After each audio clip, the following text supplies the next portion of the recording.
or their cath lab, I should say. Okay. Teclodipine, not used as much, but it can be used in stroke patients who cannot tolerate aspirin. Okay. You want to worry about your hypersensitivity to aspirin in children. You want to worry about Reye syndrome.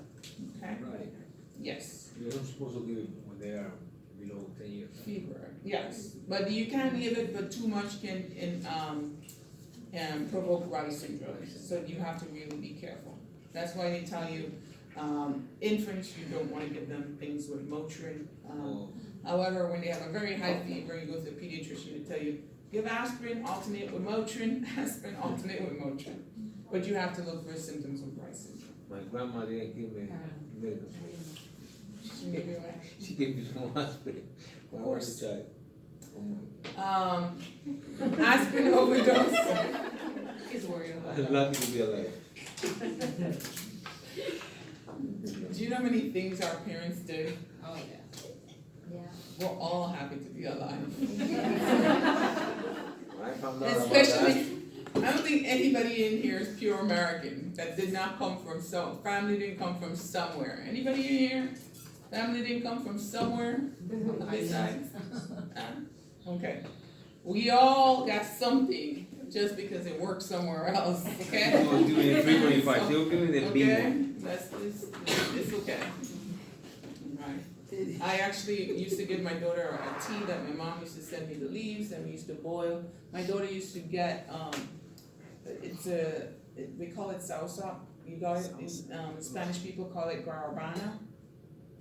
It's a green outside, white in the middle. Guanabana.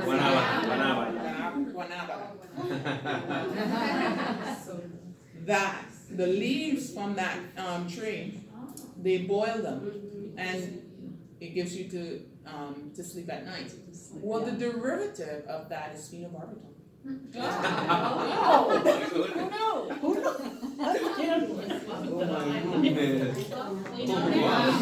I used to give it to my daughter all the time to sleep. No wonder she was sleeping from like 2 months. Right throughout the night. I went to nursing school and I'm like, I got the perfect kid. Phenobar. Oh, my God. Okay? We gave it to our kids. I'm guilty of it. Thank God she was none, you know. But we used to give them all the time. In the islands, that's what you give for kids. When they're, they give it to you. you give it at night and you go to sleep. Because you got to drink tea before you go to sleep. And they sure did. And she sure is kind of sort of normal. I can't take blame for anything wrong. It's kind of sort of normal. Okay, so silicism or silism, I think you pronounce it, tinnitus, is usually aspirin overdose, ringing in the ears, usually what they complain of, the first thing they complain of. That was the answer. Huh? That was the answer. That was the answer. It was either aspirin. If I didn't have aspirin, then I had Lasix. If I didn't have Lasix, I have I have Lasix for another one, sulfur allergy, furosemide. I set it in glass. Yeah. The digestion. Play it back. With the yellow. Yes, and the stomach issue. Set it in glass. See, I tell you, there's rare that I ever give you a test question that I didn't talk about. If I give you 1 or 2, that's a lot. But I usually, if I set it in class, I'm gonna test on it. Okay. All right. Did I miss anything? Drugs, interaction, herbal supplements, ginkgo, garlic. Garlic is another one that in the islands people use it a lot for blood pressure control. Garlic is also procoagulant, so it actually can cause bleeding. Okay. Yes. It's procoagulant. And omega-3s. Huh? Omega-3s. Yes. It's very procoagulant. People bleed a lot drinking too much garlic. was just telling her daddy to hold a little bit. Every day, every day. My goodness. I'm telling you, my family does the I same like thing. garlic, know. I like the way. I know It's somebody who like does it too, that. the No, house they is one just of those boil that it and they drink it, or they just chew the clove. I'm like, Kind of professional. Like- Love it. Huh? And press your mind to eat it. Yeah, they just eat For it. like for health benefits, she said. Yeah, that's what they do. And they have pills that they take. I don't understand how people would take that pill. You're burping the whole day and you smell like you belong in an Italian restaurant. It's gross, but they do, okay? It's very procoagulant, so patients you need to warn patients of that. Ginkgo can be too, ginseng can be too. So it can actually potentiate the coagulant effect of aspirin and cause bleeding. Clopidogrel, there was actually a study that came out. It was that clopidogrel and omeprazole bind or actually are metabolized by the same CYP450 enzyme. I think it's CYP2D something. 2 CDs, I think. One of those, and it actually, the study says that the omeprazole inhibited the Plavix by 50%.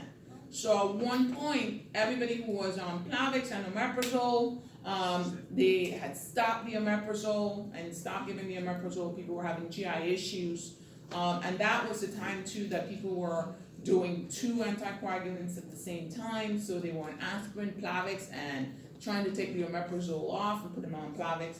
But they actually were studies after the people who made omeprazole said, heck no, you're not gonna take my money. So they went and they did a study and they came up and said, this is not true.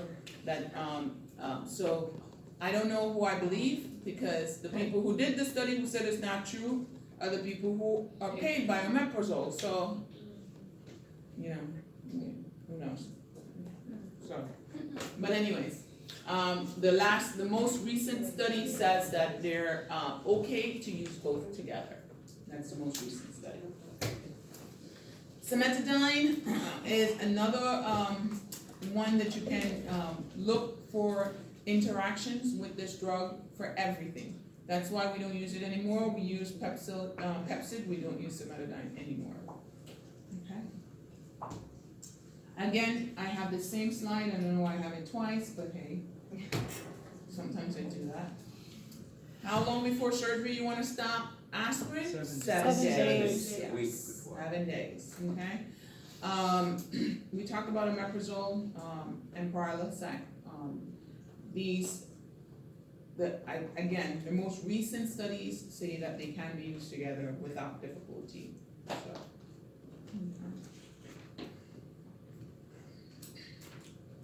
Pulmonary embolism, how do we treat it?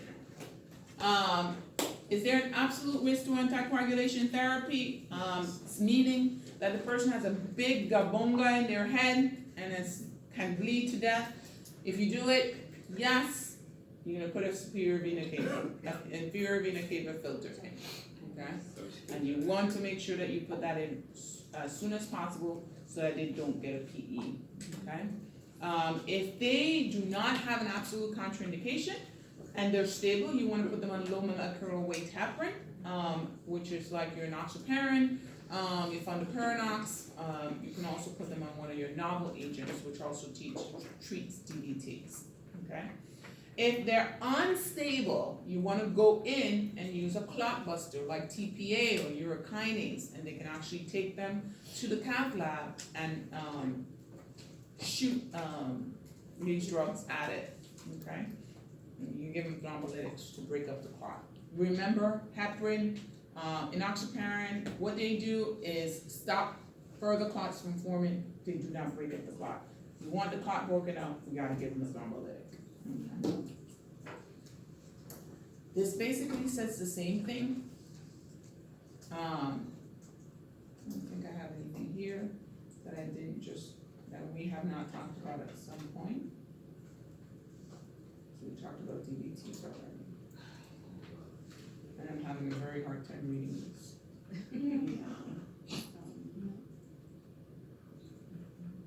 No, I'm serious, I had no idea that dry eyes could make you not see. I just thought that my eyes were getting bad because I was old. So thrombolysis, TPA, remember the number one treatment for someone who has an SD elevation MI is Is, reperfusion. reperfusion in the cath lab. When do you give thrombolytics? When you don't have a cath lab. When you don't have a cath lab. And you give them thrombolytics and then you do what?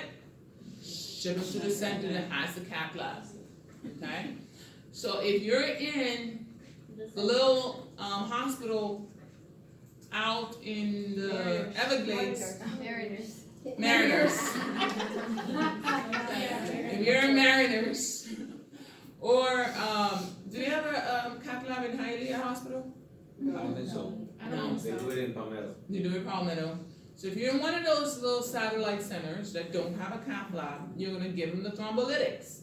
And then you're gonna shoot, call the EMS, and the thrombolytics is gonna be infusing while EMS is taking them, okay?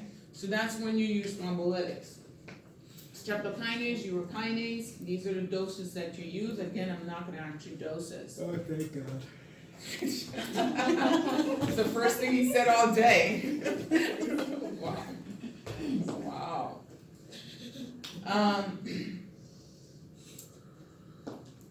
Contraindications, you really do have to know, versus relative versus absolute contraindication, it's just contraindications. Major surgery, less than 2 weeks. They've revised some of this a little bit. Aortic dissection is definitely a contraindication. If you have a patient who's dissecting the aorta, you do not want to give them a thrombolytic. That might not be too good. Okay? And if your patient complains of a headache, you may not want to give him a thrombolytics either, because I can't tell you how many patients I've had who come in with a really horrible intracranial hemorrhage from another institution that had some SD elevation on their EKG, and they gave them thrombolytics and shipped them off and hang a heparin drift. And then the patient crashed, they take him to CT, and what was actually causing the SD elevation was a stunned myocardium because they actually stroked out and had a horrible intracranial hemorrhage. Needless to say, those people are dead.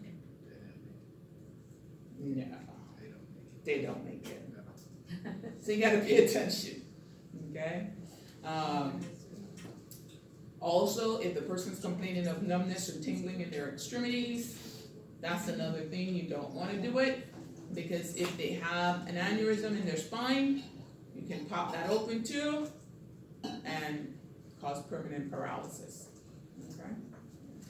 And the thing about permanent paralysis, since we're on that, just remember, if the person is young, no matter what, you will never win in a court of law. You would always have to settle, because all the jury is gonna see is that this person's life is completely altered. And it doesn't matter who's at fault, you're gonna pay. Okay, so pay attention, alright? Blood pressure elevated, usually they bring the blood pressure down. Once the blood pressure is down, you can give the meds, okay? So you gotta watch them. Ischemic stroke, less than 3 hours, now it's less than 4.5 hours. And there's centers all the way in Switzerland that are actually doing more than 4.5 hours now. And they're challenging the status quo. I think we're way behind in stroke management, because I went to a conference that actually had a speaker from I think he was from Switzerland or Sweden. They're very progressive. They have the CT scanner in the ambulance. Wow. So you go pick up the patient, the CT scanner is there in the ambulance. They scan the patient, give them the TPA in the ambulance. Wow. How? How big is this ambulance? Lemo ambulance. I mean, we just got here with the automatic CPR little guy. Oh, they got that little thing, that presses down. Yeah. Finally, We finally just got one. Now Trust they me. have CTs in an ambulance. they have CT in ambulance and they actually have angio vans. I think there's a They have a van that actually has a cath lab. Wow. So they can go to you and catheterize So you. doctors travel right Yeah, there. they Yeah. have doctors at these corners. That's socialized medicine. Huh? And we were That's just socialized excited. medicine. We were No, just they have excited it. for compressors. They Huh? have all this other stuff. We're just excited Really? for automated compressors. It's really like they're really just taking this to another level of advancement. We actually had and actually the angio van is now in northern states. We've had them because we had one of our IVR fellows who now works in like a rural area, and he has an angio van. He works on an angio van. Home health had that. So, okay. We're not gonna get that here, cause we're too, there's a hospital in every corner. There's a way to do everything. So, he is in rural somewhere in The hospital upstate. Okay, so he's in rural somewhere, but they have him in the van, so they're getting more and more advanced. And in those countries, they have gotten it above. So they're doing greater than 4.5 hours already, okay? So TPA candidate, if they're a TPA candidate, how fast do you need to get the TPA in a stroke? Less than 4 hours. I mean, 90, I don't know, the time has changed, but as long as you can. TPA in 60 minutes from door to So from door to TPA is how much? 30 minutes. Wait, it's 30, yeah, it's 30. That's 90 minutes for cath. cat. 90 minutes for I'm cath. not thinking From emergency. door to cath. Okay? Remember, most stroke centers are trying to make it like less than 10 minutes. And we have actually succeeded in so much time, we've gotten less than 7 minutes. That 30-minute thing is giving people who don't need TPA. I've seen it. I'm like, this person don't need no TPA. I'm like, let's go. And but hey, you don't know for sure. I'm telling you, when you're But in he's the, right, cause they end up like, I mean, TPA so is after in the like, GI bleed, and they didn't ask, and they gave you. we need 30 minutes, we need 30 minutes. Like, you need a neuro to take a look at, okay. well, I mean, I know at our institutions, our ear nurses can speak to it. They meet them at the helipad, they meet them outside of the ambulance bed, and they're examining the patient and going to CT. I know some Doing places the have, like NIH. have a phone where they see them right on the phone when they're driving too. They do all that. They don't do that when I'm driving. So I know, you guys meet them outside, don't you? Yeah. They meet them in the ambulance pad, and they go, they're examining it there, straight to CT. They're doing the NIH and walking to CT at the same time. Yeah, but CT don't say. It just says no hemorrhage, and then you're like, is it a stroke or not a stroke? Well, if it's not a hemorrhage, then it's, and they have the It's TPA. symptoms, give them TPA. I know, but It's just a rule out. I mean, but TPA. Well, I mean, this is neither here nor there, but TPA isn't like just some benign thing to give somebody. It's not, but guess what? The amount of patients who come in Yeah, with one arm, can't move, can't walk, and leave walking is amazing. I mean, I'm just. It is amazing. People I have need it, seen yeah. patients in the ER who are just like, and not talking, not doing anything. They give them TPA, take them to the cath lab, open it up, pull it out, and they walk out of the hospital like nothing ever happened. That's a success story. So you don't know if that's gonna be that patient. So you gotta take the chance. Of course. You gotta take the chance. And you never know if they're gonna present the way that you think they're gonna present. They sure don't. Because I had a patient who, she was fine, like walkie-talkie, whatever. All of a sudden, her arm was stuck to her chest, she wasn't talking, she was rigid, she was having seizures. Went to CT, we found almost an inch worth of a clot. So she went to stat, neuro and IVR. Yeah, but if you see And a she clot, walked out the hospital. if you But some people don't see nothing. They just But act some, weird. it depends on where it is, I you may know. not see a clot, if it's a large clot, you will see Yeah, it, they're if it's having a all small the clot. symptoms, legit symptoms. I don't know the You gotta symptoms, but do some something. people, the symptoms are like very vague, like, Yes. it's, is he weak, is he this, is he, how weak is he, this But person it, saw but you something. see, that's the this- thing, I don't know where you work, I'm gonna stay away from that hospital. No, I gotta stay away from that You gotta hospital, get- you have because they're to supposed to do a neurological good exam. I NIH. mean, yeah. Ya ves que And question llamemos, about sí. sepsis. I'm just saying, Llama here. TPA is flowing very freely, you know. Well, you know what, if I come in with symptoms for a stroke, give me that TPA. Of course. We're giving Hopefully I it. don't bleed, but give No, me we're that not saying we're TPA. not, we're giving it to everybody. You get TPA, you're getting TPA, you're getting TPA. That's how it goes. Guess what? If you were in that bed and you can't lift your arm, I bet you're gonna tell them, give me that TPA. I'm gonna put it on the construction, Yeah. I'm gonna put fast and then what? What's your name? Jamel.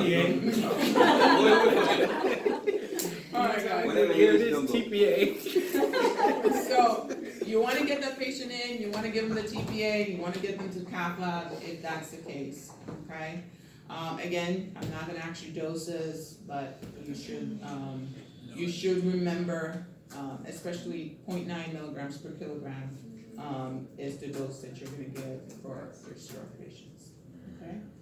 If the patient has an intracranial hemorrhage, do not give them TPA, okay, Jamal? We actually rule people out, Yeah, okay. we rule those out. That guy back. Okay? Again, we've moved up to 4.5 hours, but still recommended for patients from 3 hours. The quicker you can get them the TPA, the less residual damage the patients usually have. So that's the goal. The minute, that's why it's so important, not for just hospital education, but for community education, so that patients can get to the hospital the minute the onset of symptoms. Even if you don't think it's a stroke and you have some kind of symptoms that's mimicking a stroke, bring them to the emergency room. The faster they can get in, the faster they can get the TPA, the Professor, faster. I had a patient who refused the TPA. Yeah. People And do he this. made it. I mean, he walked, everything, but there's a chance to recurrent another stroke, right? Because And the TPA doesn't stop you from having another stroke. Reducing your stroke risk factors do. The TPA only breaks up the clot that's already there, so. but if you Help refuse with the the TPA, feed, means that maybe. blood is still there and it could. No, it just reabsorb, because there are patients who have clots that don't get TPA. The brain tissue reabsorbs it. It takes a while, but it breaks it down and reabsorbs it, the same thing. The same way we break down any clot. So you can refuse and then just depend on the quality. And it could be a TIA. It could be a TIA, what, could be a CVA. Yeah. I'm not messing with you on that, Jamal. It could be my TPA. I'm messing with you on that one. I'm Okay? just playing. Hold it if you think it's a bleed, but if it's not, give it. Blood pressure elevated, you're supposed to bring the blood pressure down and give the drug. Major surgery within 3 months. The one blood draw that's gonna stop you from administering TPA is what? No. What do you say? The one Risk for bleeding. blood draw that would stop you from administering TPA is what? Platelets. No? Hydrogen? No. Finger stick glucose. Oh, yeah. That's it. You must have a finger stick glucose before you administer TPA. That is the one thing that it tells you. You must, in a stroke patient, you must. If the patient is not an anticoagulation, you do not even have to have an INR. You can give it without an INR. You can give it without a PTT. But you cannot give TPA without documenting the blood sugar. You must document the blood sugar. Because if they're low Because blood it could be sugars- hypoglycemic. Because if they have the same symptoms of the lupus. Same symptoms. We do that, we at least do that. It doesn't I matter. see that, I hope. Told you I'm staying away from your center. Yeah, you do. Where is it that you work? Brain attack. Robert Jones. And it also, Staying away from that place. No, I'm saying we give it to everybody. We don't hold back. This is bleeding, it's a bleeding. Huh? If the sugar's elevated also increases the chance of bleeding. If it's severely elevated, it could, but, usually if it's super high, they can have the same symptoms, and if it's super low, same thing. But usually it's a hypoglycemia that you're looking for most of the times that you see. Okay, and they look just like a stroke. They look identical. Platelet count less than 100,000. Heparin use within the 48-hour period, especially if in their hospital for something, you wanna look. For PE and DVT, first line of treatment, initial therapy, depending on what's going on, we talked about this. Heparin, low molecular weight heparin, non-fractionated heparin. Low molecular weight heparin, fondaparinux, enoxaparin, warfarin. Second line, unfractionated. Using the mechanical versus chemical DVT prophylaxis is still out there. The mechanicals is not as effective as chemicals, so the patient can have chemical, we wanna give it to them. Okay? Treating AFib with anticoagulation. Before you start a patient on anticoagulation, you must do their CHAD score. If you do not have a CHAD score, you shouldn't be starting a patient on anticoagulation if they have AFib, because you can actually start someone inappropriately on anticoagulation therapy. Imagine being stuck on a pixapan or Coumadin, even worse, if you don't really have the actual risk factors, okay? So, for each one of these, you get 1 point. You have the CHAD vascular score and the CHAD stroke, I think the CHAD's S2 and the CHAD's vascular score that we have. You're basically looking for a score greater than 2 to start anticoagulation. Women over the age of 75 have a higher risk of AFib than anyone else.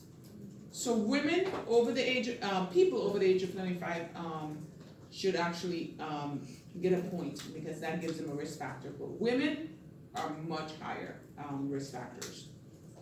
Okay, so age greater than 75 is a risk factor that must be factored in. They have vascular disease, you want to put them in. Female sex is another thing. Female sex greater than 75, that's already 2 points if they have AFib. Okay, the score is 2. Okay, score of 1, you could start anticoagulation, but it's not mandated. Score greater than 2, you must start anticoagulation on this patient. Okay, so your oral anticoagulation has your warfarin and also your factor 2 and your factor 2 and your factor 10 inhibitors. Okay, the carparfrin is a new one that has not come on the market yet. I think it was still in testing phase. It's a vitamin K antagonist that's sort of like Coumadin, that's still pending. Okay, and it's been pending for a while, so I don't know if it's gone bad or what. I'm not sure. Okay, your factor 2 inhibitors, your dagabatrin, which is your direct thrombin inhibitor, and then your factor 10 inhibitors, your pixapan, your rivaroxaban, are the 2 common ones. Okay. This I cannot read, but basically it's saying CHAD score greater than 2, anticoagulation. 1, you can consider it. Greater than 2, you need it. Okay.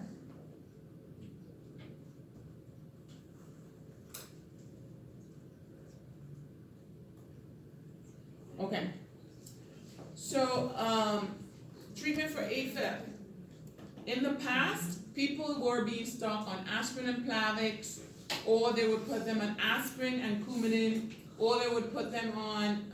We were actually doubling up, and we found that the amount of patients who come in with intracranial hemorrhages or GI bleeds, secondary to being on all these meds, was increasing significantly. So now they have pulled back. Remember, go low, go slow. If you can put the patient on one agent, it's much better than putting them on multiple. But They have dual therapy, triple therapy. You really want to prevent that if you can, and just give them one form of therapy. For Tecafarin, the last big clinical trial just completed July 1st, 2019. Oh, so it's finally done. Okay, so it's going on the market now? Depending on the results of. I guess for the last part.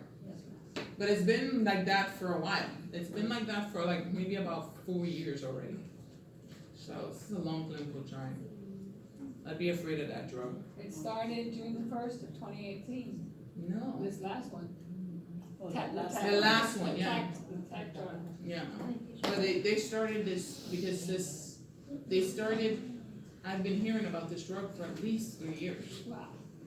So, yes. Secondary prevention, the most important risk factor that you want to eliminate with AFib is stroke. You want to make sure that your patient's stroke risk factors are modified if they have AFib. You can actually use aspirin if they are a low risk factor, so if they have a CHAD score less than 1, you can use aspirin. If they have a CHAD score of 1, you actually can use aspirin also, but depending on what's going on in the patient, you may want to consider anticoagulation. If they have a CHAD score of greater than 2, don't even worry about aspirin. Put them on one of your novel agents if they don't have valvular heart disease, and if they have valvular heart disease, it's Coumadin. Okay. Hematopoiesis. We talked about this ad nauseum. Does anybody have any questions on hematopoiesis? No, right? Bunch of patho stuff in here. I know. No, it's fine. I'm gonna go through it. I know. I'm skipping as we speak. This is a really good slide. I like this slide because you have the polypurine stem cell, which with the erythropoietin, it actually starts the development of red blood cells. We notice at about 3 or 4 days you have iron added for the hemoglobin, and then you have your reticulocytes. Remember, the answer to the question is reticulocyte count. It will be there. How do you know there's something about it? How do you know that Epogen's what working. you're doing is working? How do you know what you're doing to treat the anemia is working? And you have to look at the reticulocyte count. You're not gonna look at the hemoglobin, you're not gonna hit a hematocrit, you're gonna look at the reticulocyte count. Because the reticulocyte is the most immature red blood cell in the peripheral blood. If I'm giving treatment, I'm gonna see if my reticulocyte count increases. If that does,